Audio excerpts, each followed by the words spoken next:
नमस्कार, ANB news देख रहे हैं आप। मैं हूं आपके साथ काजल ठाकुर। देश में 44 दिनों के बाद कोरोना के सबसे कम मामले सामने आए हैं। स्वास्थ्य मंत्रालय के ताजा आंकड़ों के मुताबिक पिछले 24 घंटे में 1,86,364 नए कोरोना के सामने आए हैं और 3,660 संक्रमितों की जान चली गई है। वहीं 2,59,459 लोग कोरोना से ठीक हुए हैं। यानी बीते दिन की अगर बात की जाए तो 76,755 एक्टिव केस कम हुए हैं। इससे पहले बुधवार को 2,11,298 कोरोना के केस सामने आए थे और मौत का जो आंकड़ा था वो 3,847 था। तो आज राहत की खबर स्वास्थ्य विभाग के लिए भी है और सरकार के लिए भी है, क्योंकि जो संक्रमितों का ग्राफ है वो गिरता चला जा रहा है।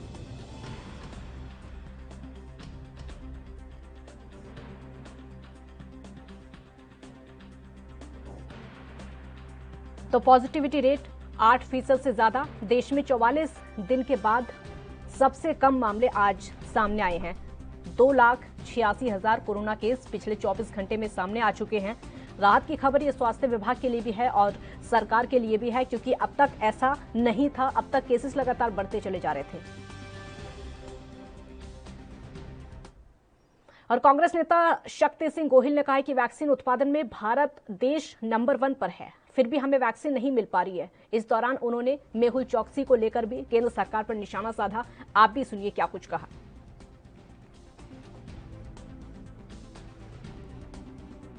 वैक्सीन बनाने के मामले में हमारा देश दुनिया में अव्वल नंबर है। बड़ी बदकिस्मती की बात है कि आज वैक्सीन के लिए हमारे वहाँ लोगों को दर दर की ठोकरें खानी पड़ती है। हमारे एक्सपर्ट्स ने कहा था, हमारी जो स्टैंडिंग कमेटी पार्लियामेंट की है, जहां सभी पार्टी के मेंबर्स हैं, उन्होंने एक्सपर्ट्स के साथ बात करके अक्टूबर 2020 में कहा था, राहुल गांधी जी ने बहुत पहले कहा था कि आप वैक्सीन हमारे देश के लोगों को आसानी से मिल सके उसका प्रावधान करो। करोड़ों वैक्सीन बाहर जाने दिए देश से। अमेरिका जैसे देश ने भी अमेरिका फर्स्ट का नारा दिया था और वहां लोगों को 80% आज वैक्सीन मिल चुकी है। और हमारे देश में आज वैक्सीन नहीं मिल रही है। लोग दर दर की ठोकरें वैक्सीन के लिए खाते हैं और जो वैक्सीन हमने पहले एक्सपोर्ट कर दी थी, आज वही वैक्सीन बाहर से हमारे देश में लाने की नौबत आई है। मैं मानता हूं इससे ज्यादा बड़ी विफलता और मिसमैनेजमेंट और किसी सरकार का दुनिया में कहीं नहीं होगा। मेहुल चौकसी जो हमारे देश के धन को लूट के चला गया था, वो पहले मिसिंग था, अभी कहीं से पकड़ा गया है। में से लोग आए और देश से जो काला धन लूटा है वो देशवासियों का उसके ऊपर अधिकार है।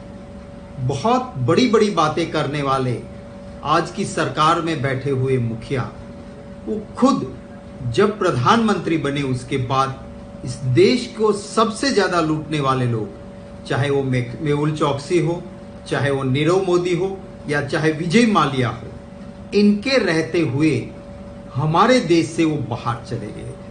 कैसी रखवाली की आपने, क्यों उनको बाहर जाने दिया? और देश को लूटने वाले यही लोग कहीं ना कहीं भाजपा के नेताओं के साथ उनकी तस्वीरें, उनका करीबीपन वो पब्लिक डोमेन में बहुत बार आया हुआ है। तो कुछ दिखावे का और होता है और असलियत यहाँ पे कुछ और रही है। चारों तरफ से कोविड के मैनेजमेंट हो, देश की इकोनॉमी हो या किसान हो या आम आदमी का कोई इश्यू हो, पूरी तरह से विफल रही हुई भाजपा की सरकार हर तरह से लोकतंत्र का गला घोंटना चाहती है और जो कोई भी आवाज उठती है उसको दबाने की कोशिश में लगी रहती है। उसी को चलते अब जो सोशल मीडिया का प्लेटफॉर्म है, वहां पे सबसे ज्यादा भाजपा की विफलताओं को लोगों के बीच में पहुंचाने का काम हो रहा है। इसीलिए इन सोशल मीडिया में भी एक खौफ पैदा करो, डर पैदा करो और जो प्राइवेसी है लोगों की, उसके साथ कॉम्प्रोमाइज करने के लिए सोशल मीडिया को दबाया जा रहा है। और ये इंप्रेशन ये दी जा रही है कि तो राष्ट्र की सुरक्षा, ये देश का हित, पर असल में तो मुख में राम बगल में छुरी है। राष्ट्र के हित के लिए नहीं हो रहा है। देश की सुरक्षा के लिए नहीं हो रहा है। ये सिर्फ और सिर्फ अपनी विफलताओं के खिलाफ लोकतंत्र में संविधान के तहत जो आवाज उठती है उस आवाज का गला घोंटना है, और जो फंडामेंटल राइट है लोगों की अपनी निजी बातों को अपने तक रखने का, माने प्राइवेसी का जो एक मूलभूत अधिकार है, उसको भी तोड़ने का काम व्हाट्सएप के ऊपर या सोशल मीडिया के दूसरे प्लेटफॉर्म को गला। और इसी बीच उत्तर प्रदेश के अलीगढ़ से एक बड़ी खबर सामने आ रही है। उत्तर प्रदेश के अलीगढ़ से ब्रेकिंग न्यूज आपके सामने। अलीगढ़ में जहरीली शराब से मौत का मामला सामने आया है। मौत का मामला, वो भी जहरीली शराब से। 7 लोगों की मौत, 6 की हालत गंभीर बताई जा रही है जहरीली शराब की वजह से। इस वक्त की बड़ी खबर उत्तर प्रदेश के अलीगढ़ से आपके सामने। मामले पर एक्शन में सीएम योगी आदित्यनाथ जांच के आदेश दे दिए गए हैं कि आबकारी गृह विभाग के अधिकारियों को तलब किया गया है कि आखिरकार जहरीली शराब कहां से आई, और 7 लोगों की इसकी वजह से मौत हो चुकी है। गंभीर मामला है। दोषियों पर एनएसए लगाने का भी निर्देश दे दिया गया है। जो भी दोषी होंगे एनएसए के तहत उन पर कार्रवाई की जाएगी। तो सीएम योगी आदित्यनाथ खुद इस मामले में एक्शन लेते हुए दिखाई दे रहे हैं। उत्तर प्रदेश के अलीगढ़ का पूरा मामला है, जहां पर जहरीली शराब की वजह से 7 लोगों की मौत हो गई है। 6 लोग गंभीर रूप से घायल इसमें बताए जा रहे हैं। जहरीली शराब पीने की वजह से कहां से जहरीली शराब आई, कहां पर इसको बेचा जाता था, सीएम योगी आदित्यनाथ ने खुद इस बात का संज्ञान लिया है। और एनएसए के तहत अब इस पूरे मामले में सुनवाई होगी और कार्रवाई होगी। अधिकारियों को भी तलब किया गया है। ये जो तस्वीर इस समय आपके सामने है, तस्वीर हम आपको दिखा रहे हैं। सीएम योगी आदित्यनाथ और कई अधिकारी इस समय मौजूद, क्योंकि सीएम ने खुद इस मामले को अपने संज्ञान में लिया है कि बड़ी कार्रवाई इस पूरे मामले में होनी चाहिए।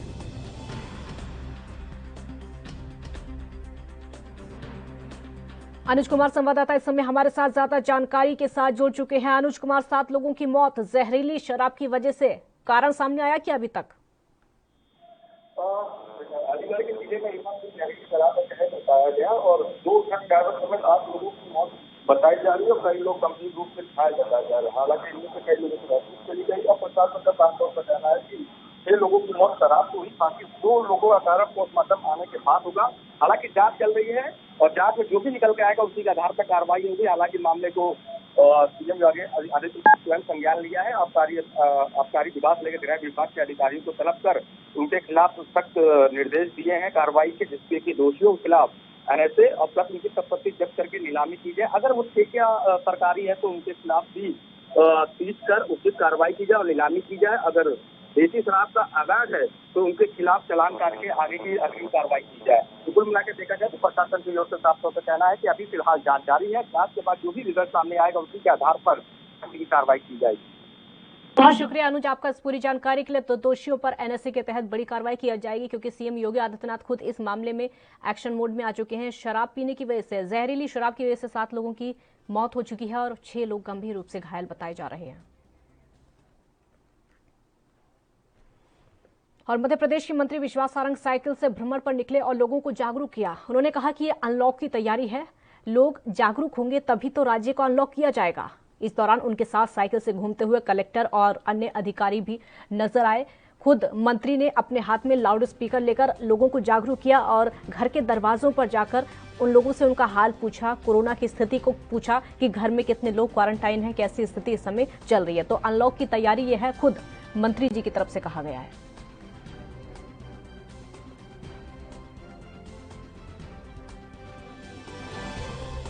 देखिए, अब मध्य प्रदेश को अनलॉक करना है तो हमें सुनिश्चित करना होगा कि हमें संक्रमण की चेन को तोड़ना है।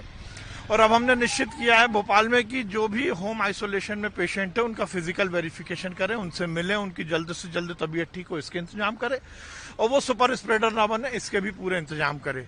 इसीलिए आज हम कलेक्टर, हमारे यहाँ के एसपी, हम सब साइकिल पर निकले हैं, जहाँ एक और लोगों को जन जागरण सुबह सुबह की सभी मास्क लगाएं, भीड़ इकट्ठी ना करें और होम आइसोलेशन में जो पेशेंट है उनसे मिल रहे हैं। अनलॉक को लेकर भोपाल को लेकर क्या? देखिए, यही तैयारी है, उसी तैयारी के लिए हम सब लगे और हमारा सभी से यही अनुरोध है कि हम सब मिलकर ये सुनिश्चित करें कि भोपाल को यदि अनलॉक करना है तो हमें पॉजिटिविटी को नीचे लाना होगा, 0 पर हमें पॉजिटिविटी को लाना होगा।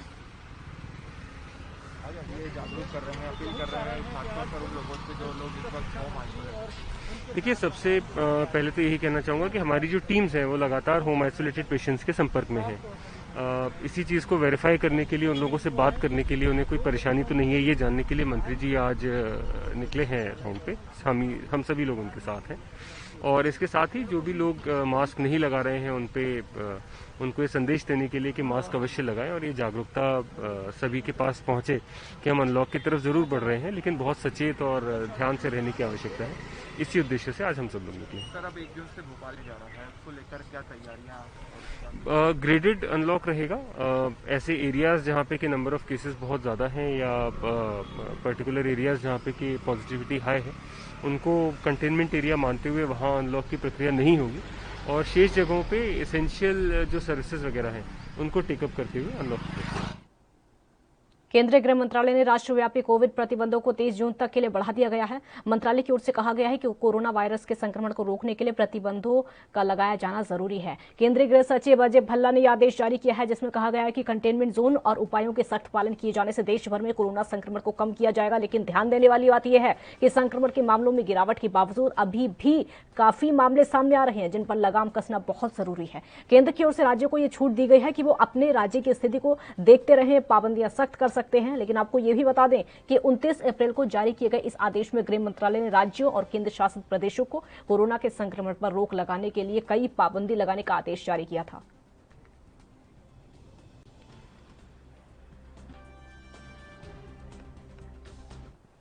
इसी बीच उत्तर प्रदेश से एक बड़ी खबर सामने आ रही है। आपको बता देते हैं उत्तर प्रदेश से इस वक्त की ब्रेकिंग न्यूज आपके सामने। सीएम योगी आदित्यनाथ की बड़ी पहल सामने आई है। उत्तर प्रदेश के सीएम योगी आदित्यनाथ की बड़ी पहल, बड़े पैमाने पर टीकाकरण जल्द शुरू होगा। बड़े पैमाने पर टीकाकरण जल्द शुरू करने की पहल यूपी सरकार की। सभी 75 जिलों में टीकाकरण अभियान होगा और बड़े पैमाने पर इसको किया जाएगा। 18 से ज्यादा उम्र के 1 करोड़ लोगों को टीका लगेगा। ये लक्ष्य रखा गया है 18 से ज्यादा उम्र के 1 करोड़ लोगों को टीका लगाने का। तो सीएम योगी आदित्यनाथ की बड़ी पहल देखने को मिल रही है और सराहनीय पहल ही इसको कहा जाएगा क्योंकि बड़े पैमाने पर जल्द से जल्द टीकाकरण शुरू होगा। देश भर में जो टीकों की किल्लत, वैक्सीन की किल्लत देखने को मिल रही है, उसी बीच में एक सराहनीय पहल ही इसको कहा जाएगा कि सभी उत्तर प्रदेश के 75 जिलों में टीकाकरण अभियान चलेगा। 18 से ज्यादा उम्र के जितने भी लोग हैं, तकरीबन 1 करोड़ लोगों को टीका लगाया जाएगा। तो सराहनीय पहल उत्तर प्रदेश की योगी सरकार की बड़ी पहल।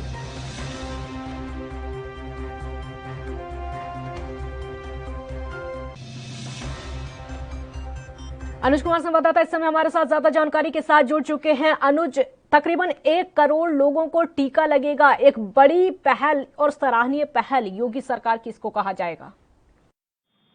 जी, 1 जून से 18 प्लस और 45 प्लस जितने भी लोग हैं उनका टीकाकरण होगा और ये मेगा वैक्सीनेशन होगा क्योंकि इसके बाद टारगेट जो है 1 करोड़ वैक्सीनेशन का लिया जा रहा है, जिसको देखते हुए राजधानी लखनऊ के जिलाधिकारी ने इकाना स्टेडियम, मिनी स्टेडियम और केडीसी बाबू स्टेडियम, छोटा इमामबाड़ा जैसे बड़े स्थल को एक वैक्सीनेशन के रूप में स्थल पे वहां पे कार्य योजना तैयार कर ली है। दूसरी ओर देखा जाए तो 12 साल से कम उम्र के जिनके पेरेंट्स हैं, अभिभावक यानी अभिभावक स्पेशल बूथ बनाया जाएगा, यानी वैक्सीनेशन कंट्रोल रूम का स्थापित किया गया जहाँ पे जो अभिभावक होंगे उनको वैक्सीनेट किया जाएगा, मीडिया कर्मी होंगे उनको वैक्सीनेट किया जाएगा, जो न्यायिक अधिकारी हैं यानी जो जिला सत्र न्यायालय के जो एडवोकेट्स हैं उनके परिवार और उनको लोगों को वैक्सीनेट किया जाएगा। यानी पूरा वैक्सीनेशन जो मेगा है वो 1 जून से आरंभ हो जाएगा और बड़े स्तर पर इसकी कार्रवाई की जाएगी और कम से कम पर डे 100 लोगों को कम से कम पर डे वैक्सीनेट किया जाएगा। जो वृद्ध हैं यानी बुजुर्ग लोग हैं, दिव्यांग हैं और जो महिलाएं, उनके लिए निःशुल्क बस सेवा भी शुरू की जाएगी जिसको कि स्थल तक जाने और ले जाने की व्यवस्था की है, साथ में बैठने के लिए जल और वहां पर रहने की भी तमाम। बहुत शुक्रिया। बिल्कुल अनुज, बहुत शुक्रिया आपका इस पूरी जानकारी के लिए। तो एक मेगा टीकाकरण इसको कहा जाएगा क्योंकि बड़ी संख्या को टीके लगने की शुरुआत। कांग्रेस महासचिव प्रियंका गांधी वाड्रा ने आज जीएसटी परिषद की बैठक से कुछ घंटे पहले कोरोना के इलाज में इस्तेमाल हो रही दवाओं और उपकरणों में टैक्स हटाने की मांग की है। उन्होंने कई दवाइयों और चिकित्सा उपकरणों पर लग रहे जीएसटी का एक चार्ट भी ट्विटर पर शेयर किया है। प्रियंका गांधी ने ट्वीट किया है कि महामारी के समय एम्बुलेंस, बेड, वेंटिलेटर, ऑक्सीजन, दवाइयां, टीकों के लिए परेशान लोग हो रहे हैं। लोगों से कोविड संबंधी उत्पादों पर जीएसटी वसूलना निर्दयता और असंवेदनशीलता है। उन्होंने केंद्र से आग्रह किया है कि आज जीएसटी परिषद की बैठक में सरकार को कोविड से लड़ाई में इस्तेमाल हो रही सभी जीवन रक्षक दवाओं और उपकरणों पर से जीएसटी हटाना चाहिए।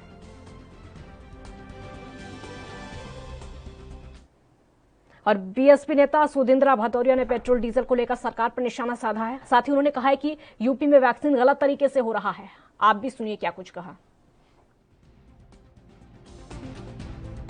आज फिर हम देख रहे हैं पेट्रोल और डीजल के दाम बढ़े हैं। मैं ये कहना चाहता हूं, जब से ये सरकार बनी है लगातार कुछ समय के अंतराल के बाद पेट्रोल डीजल के दाम बढ़ते रहे हैं। और इससे क्या है कि जो जीवन आवश्यक वस्तुएं हैं, जो यातायात से इधर उधर जाती हैं, उनके दाम भी बढ़ते हैं, खाद के दाम भी बढ़ते हैं, क्योंकि पेट्रोलियम जुड़ा हुआ है खाद के उत्पादन से। किसान परेशान है, निराश है, आंदोलन कर रहा है, उसको उसका उचित दाम नहीं मिल रहा और लगातार जीवन आवश्यक वस्तुओं के दाम बढ़ने की जिम्मेदारी भी सरकार की है कि वो उसका नियंत्रण करे।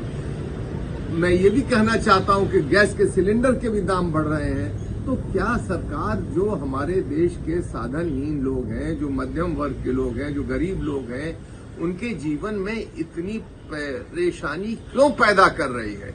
ये मैं समझता हूं सरकार की जिम्मेदारी है कोरोना काल में इस तरह से कीमत न बढ़ाना और उनको जनता को बेमतलब परेशान न करना। उत्तर प्रदेश में कोरोना का जो संकट है और गहरा रहा है। अभी हमने देखा था कि वहां पर जिस प्रकार से नदियों में लाशें मिली, अब हमें ये भी देखने को मिल रहा है कि वहां पर जो वैक्सीन है वो भी गलत तरीके से लगाई जा रही है।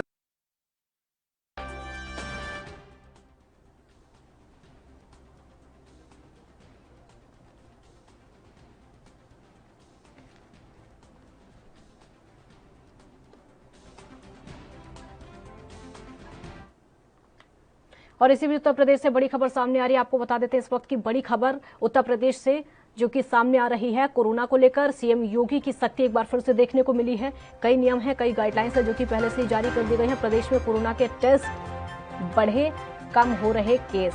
टेस्ट बढ़ गए हैं लेकिन केस अब कम हो रहे हैं। टेस्ट बढ़ने की वजह से पॉजिटिव केसों की संख्या में लगातार कमी इस समय दर्ज की जा रही है। राज्य में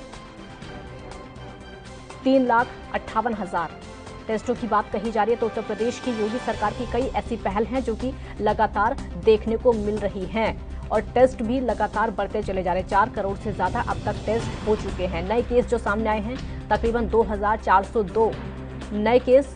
पूरे प्रदेश की अगर बात की जाए तो एक्टिव केस भी 52,244 उत्तर प्रदेश में। तो उत्तर प्रदेश सरकार लगातार कोशिशें कर रही है कि कोरोना के ग्राफ को कम किया जा सके, मौतों के आंकड़े को भी कम किया जा सके और यही वजह है कि टेस्टिंग को लगातार बढ़ाया जा रहा है। टेस्टिंग जिस तरीके से बढ़ रही है वैसे ही संक्रमितों का ग्राफ गिरता चला जा रहा है। मौत के आंकड़े भी ठीक उसी तरीके से कम होते चले जा रहे हैं।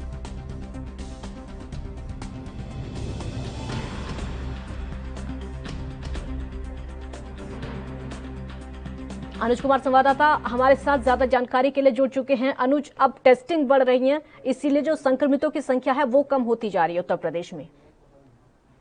उत्तर प्रदेश में कोरोना के लगातार टेस्ट बढ़ाए जा रहे हैं और यही कारण है कि जो कोरोना से काबू पाने में अधिकतर सरकार हासिल किया है। यही कारण से अब तक 1.5 लाख टेस्ट पर डे किए जा रहे हैं और सीएम योगी ट्रिपल टी फॉर्मूले का यही असर है कि अब कोरोना का असर का जो पीक था वो कहीं अब और रफ्तार उसकी धीमी पड़ गई है। 24 घंटे में यूपी में 3 लाख टेस्ट हुए हैं, जिसमें से 1.5 लाख समथिंग अब आज PCR टेस्ट हुआ और उत्तर प्रदेश में 4 करोड़ टेस्ट अब तक हो चुके हैं। ये अब तक का सबसे पूरे प्रदेश का सबसे बड़ा ये एक अचीवमेंट है जो उत्तर प्रदेश सरकार ने हासिल किया। पॉजिटिव रेट की संख्या में लगातार कमी देखी जा रही है और उत्तर प्रदेश में कुल एक्टिव केस 52,244 आके रुक गया है। तो ये कुल मिला के देखा जाए संक्रमितों की जो संख्या है वो लगातार कमी हो रही है। दर बढ़कर 95.46 हो गई है। अगर बात करें गुरुवार को तो प्रदेश में कोरोना के कुल 3,270 के आसपास केस सामने आते हैं, जबकि 6,955 लोग स्वस्थ हो चुके हैं और इसके साथ ही 118 लोगों की मौत हो गई है। यानी अब देखा जाए मिला के ट्रिपल फॉर्मूला योगी आदित्यनाथ ने यानी ट्रैक ट्रीटमेंट को तैयार करते हुए रफ्तार तो कहीं ना कहीं वो लाके काबू में लाके खड़ा कर दिया है।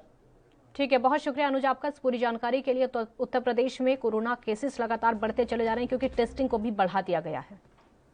बुलेटिन में फिलहाल इतना ही। आप देखते रहिए ANB न्यूज। नमस्कार।